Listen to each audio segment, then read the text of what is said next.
আচ্ছা, আজকে আমাদের আলহামদুলিল্লাহ হসপিটালে একটা মেয়ে বাবু হয়েছে এবং ছেলে বাবুর ওজন হচ্ছে 3 কেজি 300 গ্রাম, আর মেয়ে বাবু হচ্ছে 2 কেজি 900 গ্রাম। ওর ওর বাড়িও টাঙ্গাইলি, দুজনেই টাঙ্গাইলের বাড়ি। ওর বাড়ি কোদালিয়াতে। মাশাআল্লাহ, বাবুর হচ্ছে এটা 3 নম্বর বাবু হলো, তাই না? আচ্ছা, এটা মার হচ্ছে 3 নম্বর বাবু। ওর মার হচ্ছে এর আগেও মেবি ইন্ডাকশন দিয়ে হয়েছে, না ইন্ডাকশন ছাড়া হয়নি। তো এসেই বলছিল যে আমাকে ইন্ডাকশন দিতে হবে, একটু ফিঙ্গার লুজ ছিল, মানে 4 সেন্টিমিটারের মতো কাছাকাছি ছিল।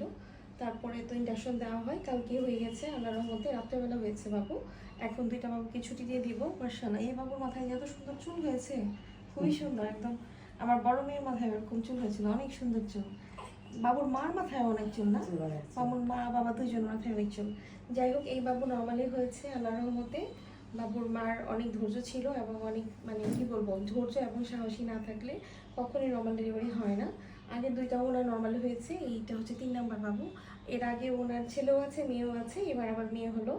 যাই হোক, 2টা বাবুর জন্যই দোয়া করবেন, 2টা বাবু যাতে সুস্থ থাকে, মানুষের মতো মানুষ হয়, সবাই দোয়া করবেন। আর যে যেখানে আছেন সেখান থেকেই সাহস করবেন, দেখবেন নর্মাল ডেলিভারি হয়ে গেছে।